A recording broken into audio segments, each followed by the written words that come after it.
Welcome to the Business of Family podcast, the podcast where we explore the stories, challenges, and opportunities of family businesses. I'm your host, Tammy Buss, and I'm the family business survivor and a family business advisor. In this episode, I'll be talking to Shawn Bellefeuille. So stay tuned for this fascinating conversation.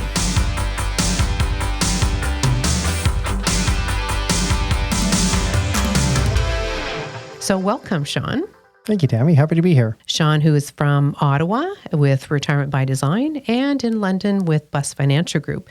So Shawn looks after pretty much all of Ontario. So today, Shawn, we want to talk a little bit about bringing family members into the business. I know we are both family businesses. We had worked with spouses and children. I want to talk a little bit about that. But I want to talk about, what happens when you're talking to your clients. Like, what is their thought process on hiring in the family? So again, you deal with family businesses. Do you have that conversation with them? We sure do. I think especially because I'm comfortable talking about that, having a family business of my own. And I think that, typically our minds, such as yours as well too, because you have a family business, Tammy, I think automatically to us, that's a natural decision. If our kids want to get into the business, that's great. We see the cool side of it. We get to mentor them, coach them. Hopefully they get to take over one day. And then the movie ends. It's not exactly how it works every time, is it? No. There's not always a happy ending. No. But I do think that it's one option. Is it the best option? It depends, right? It depends on what type of leader that the parent is, the first generation. What type of relationship they had growing up with their kids, whether it was do this, do that, or, tell me how you feel. Let's have a conversation, right? Because in business, typically that's what we want. As team members, we want people that are able to talk to us. And when you're a family business, it's important that, even there's a line, and I'll tell you a ridiculous example, but my daughter never calls me dad in the office. Right. It was always Shawn. Yeah. Right? Yeah. I think it's important to, my business hat is on. Right. If it's something important, of course, I'm her father always. And it was hard. I know when my son started calling me Tammy, it was like, whoa, that was a little different, right? It is. Yeah. It is. And to be introduced as, this is Tammy, is my mother, or, whatever. I think there's a difference when it's like, this is my dad, this is my mom. But, so when you look at like, again, we've got lots of clients that have family businesses. And, the definition of family now is a lot different than it used to be. And so let's talk about yours a little bit. So you have your wife is working with you.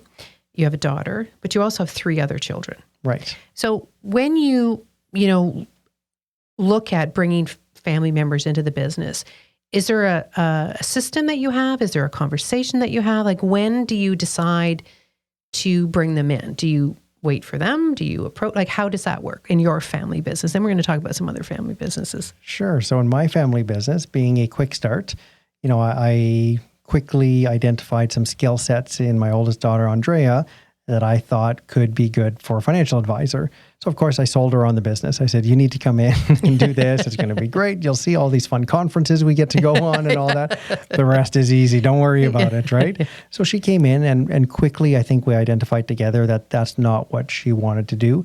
Not that she can't do it. I think one day maybe the door would always be open, but she has a young family now, mom of 2 children, 2 or 3 and under, let's say, right? So, she has different priorities, which is fine. I think she has great leadership skills. She's really good in the office setting, organizing things, and maybe that's exactly where she needs to be and where she's going to excel. So I think for her, it was that. My other 2 children in the middle, definitely not made for financial services at all. So never mentioned it to them, encourage them to do something more suited to their skill set. Child number 4 is going to U of O for BCom next year. And I said, well, what do you want to do? And surprisingly, she said, well, I want to work with you. She thought it was kind of natural. I said, well, this is new. We've never really talked about that. And I said, can I ask you a question? She said, yes. I said, what do I do? I was going to ask you, do your kids actually know what you do? I know in this case, we're talking about financial services. And I know my kids said they didn't really know what we did. Right. And I think that's different than if you have a restaurant or a plumbing company or a manufacturing facility. It's easy to describe what you do. Do you think that's part of the reason why, I'll go back to the answer what she asked you, but do you think part of the reasons we don't have those conversations is because it's really hard for kids to understand what we do? I think it is, right? Because a lot of things we do are just about building relationships, giving advice in timely situations, right? And how do you explain that to a kid? Right. Right? It's hard because we don't sell anything typically that's tangible, right? Like you said, a plumber or a store or a restaurant where you serve food. So her answer, getting back to what Sonia's answer was, she says, we go on a lot of vacations and you make a lot of money. I said, well, vacations, yes, a lot of money. We're still working on it, right? You know, define a lot. Yeah, exactly. But, you know, then it opened up the door for me to have a conversation, and we talked for about 15 minutes. That's all she could take because she was starting to get a little bit bored with my description of what we did. Right. You know, helping people. And I gave her some examples on that same week that we talked about it. I helped her uncle actually with his critical illness claim. And she said, what's that? So we talked about that and why people do that. And she said, well, that's amazing. Why doesn't everybody do that? Right. I said, that's a good question, right? Not everybody can do that. It's not for everybody having those. And I said, because, you know, those are fun, important things, but some of the things we do are just, you know, take a TFSA contribution from somebody or open up an RESP where the rewards don't come instantly. Right. They come way down the road. Now, do you think if you had so, you know, from the financial services industry, you sort of say, well, I didn't talk to them. I don't think they're interested. Do you think the conversation would be different if you were a plumber and you had a plumbing company or electrical company or something like that? Would that conversation, would you have started that earlier? Because I think part of the issue is even if you're a first generation, you need help. Like you can always bring in help. I brought the boys in to clean my office, but other than that, they weren't really involved day to day.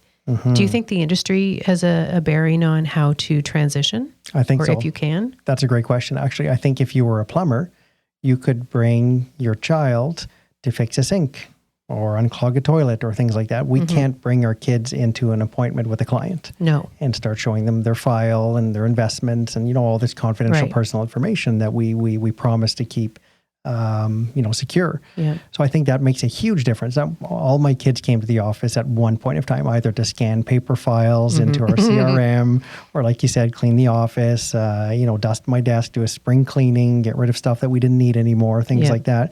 So I think they felt part of it to a certain extent, but never showed them what we actually do. It just showed them where we work. Right. And I think, you know, correct me if I'm wrong, but times have changed a lot now that there's more social media, there's accounting, there's all kinds of things that we can actually do in-house that, or maybe we're farming it out to somebody else that we could have our kids do. So maybe your child isn't interested in financial services or plumbing, but they love social media and running your website and all those technical skills that are such a big part of having a business now. We didn't, 20, 30 years ago, there was none of that. I remember when the web first came out. I mean, now kids my grandson knows how to work, who's 2.5, can work the iPad and the TV remote. I mean, they know how to do that. They talk and push a button, talk in and get the answer. So it's a little bit different than where we were coming into, what can our children do in this industry? Do you think that that's changed a lot? Oh, I think so, for sure. Absolutely. And I think that the challenge with a lot of first generations, they have to be open-minded. How can their children bring the business to the next level? Not necessarily do exactly what got them there success-wise. Right. And, brings back a memory when I started in 2002 at Clerica in Ottawa. I remember getting a client email on my laptop, and I called people in the office to come see that I actually got an email from a client. They were like, no way, where did you find their email address? How did they get that? And, what do you do? Do you respond to them? And you know what I did? I picked up the phone and called them. Yeah. Right? Because it was strange. I got to tell you a story about that as well. We moved to London in 1993, I think, from Ottawa. And I was doing financial planning, and I had a client who offered me to do, in lieu of paying me for the financial plan, that they would build me a website, get me on the web. And I'm like, no, I think I'll pass on that. Like, I have no idea what this is. Thinking, wow, I could have been so ahead of the curve, right? So true. It was at the very, very beginning of that. I thought, oh my goodness, that's changed. But you thought it was just going to be a fad. I didn't. You know what? It was a little scary, actually. I'm like, well, what's a World Wide Web, and why would people go on there? And I think Amazon was just starting to sell books. I'm like, why would you buy a book when you can just go to the the store and buy one. Anyways, very interesting. So, it's very simple when you've got a family, but with the family dynamics changing so much today that we've got, remarriages, we've got children from two marriages coming together.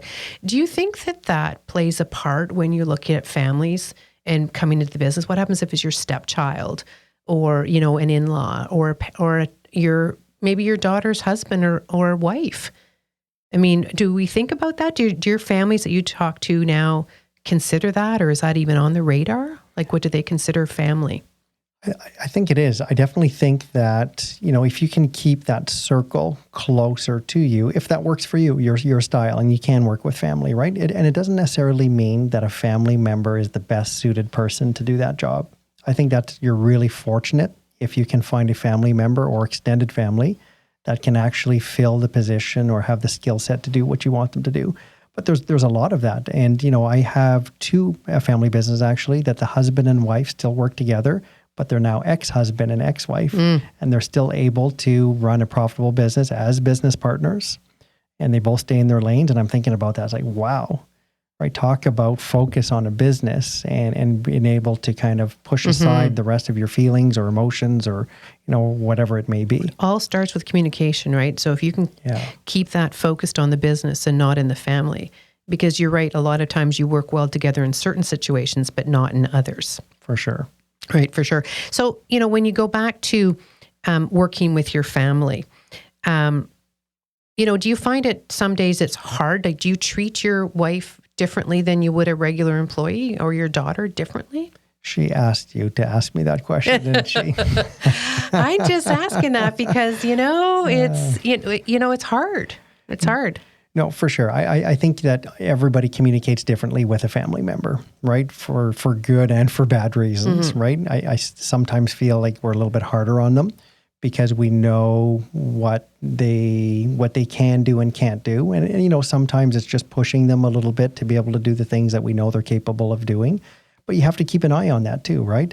I think never should a family member working in a family business feel that they have to stay either, right? At some point, there has to be good communication where if you're unhappy working in a family business, you should have all the space and freedom to be able to go to your parent and say, this is not for me. And life continues. And what happens if one of your children who you don't think would work well comes and said, Dad, I'd really like to come to work with you?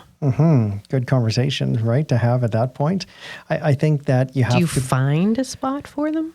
I don't think I would, right? I've seen in certain occasions that people have, and I think most of the time they regretted it because, what it does is you're saving somebody from, maybe going to do something else, right? You're preventing them from doing something else that they're better suited.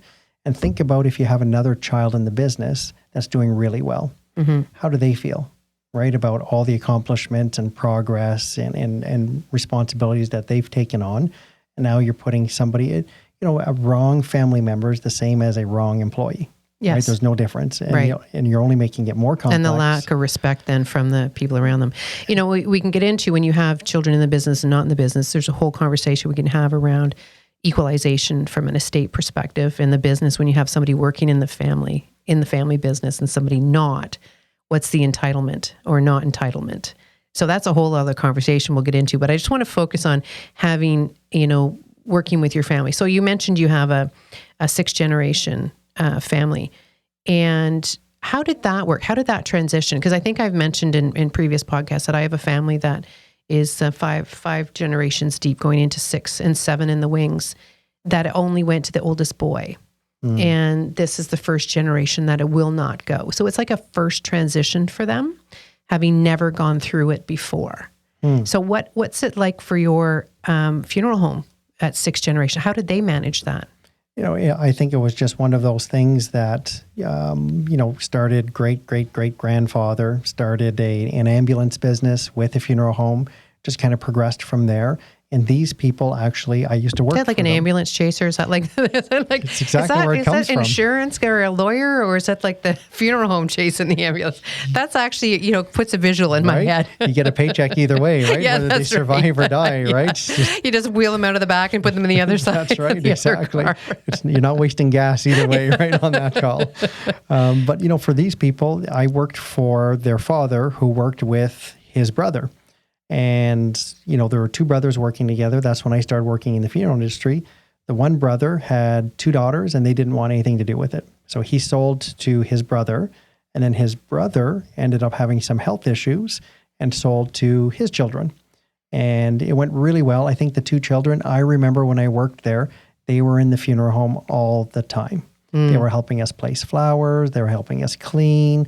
They saw us interacting with people, the grievers, people that were coming for visitation, for funerals. So it was just part of their fabric. Right. Funny enough, though, now I'm working on an estate plan with them right now, and they are going to sell their business. They do not even want to offer it to their children. That's interesting. Right. That's very interesting. Because I was going to say, if we go back and look at from where it started, the generation, it'd be very interesting to say, okay, great-great-great-grandpa started it here, and then it went here and here and here. And just to look at the family dynamics and say, where did it land? How many people did it not go to? And, here it is going down this one chain or moves over. So I think it'd be very interesting for them to have that on a wall and say, here's how we got here. Mm-hmm. And it is, right? When you walk Now, into the is it a funeral home. done deal that they're not going to talk to their family, or is this something that I could call and try to work with them on? Because really, it's 6 generations. There's got to be something they could do to talk to their families or preserve it or, hire in to keep it. Because man, oh man, they're a very small percentage of businesses that have survived and not been bought out by some, larger company and just kind of merged together. I agree. And they're a big, important part of the community there. They've been in business for, 150, 130 years, whatever the math is on you that. just hate to see those Right. shut down, right? Because they provide a different service than some of the other businesses as they amalgamate. And, I get it that, you're tired of doing what you're doing or, you are, but the next gen might have different ideas and maybe they're going to put an ambulance beside it again. Right, exactly. Or an Uber service or something. But you think, wow, why? Diversify the income, right? The income stream coming in. I'll tell you that the number one reason why, and I've had the conversation with them thinking, you know what, guys, this is where you're at right now. Maybe you're going to change your mind. Keep your mind open for it. The biggest struggle they have right now is to find somebody to work in their funeral home, another licensed funeral director. Like a lot of industries, there's just no young qualified people there looking for that career opportunity. When I went, just to put into perspective, I went to funeral director school, kind of a funny name, but that's what it's called, right? We learned how to be a funeral director. There was 2 colleges. There's still only 2 colleges today. Humber College in Toronto had about 1,000 applicants, and they had about 100 spots a year. And then there was a French one in Sudbury. They usually had about 100 applicants and only 20 spots. Now they don't have enough applicants every year for the amount of spots they have in their program. So they should have opened up the spots and took them while they could. Exactly. Right? Because then that expands again into different families, into different generations. For sure. And that's a shame because again, I think it's like I have clients who are in the hair salon business. They're having a hard time finding clients. And again, it's potentially a family business, but you still need, they work together, but you still need to have someone who's qualified to take over, to run a salon or in your case, the funeral home. You have to have someone who's qualified. And I think, wow, they're never going out of business. People are always going to need to have their hair cut. People are always passing away. For sure. So these are industries that are built to last. It really is. And when you set your kids off in a different direction, they're starting over. They're building that business again. And there's 4 children. Between the 2 of them, they have 2 children each. Now, are any of the children married? No, they're all young still, which again is the unfortunate part. I think they're just stuck in the reality saying, oh, it's so hard. I don't want my kids to go through that. I can tell you, and if I had a chance to talk to them, like nudge, nudge, wink, wink. Let's here. do that. Every one of my family business clients have said the same thing for various reasons, whether it be a hair salon, whether it be a restaurant, trucking, manufacturing, they all go through cycles. And even in our industry, my old industry, which was financial services and money management, you had ups and downs. Think of 2008.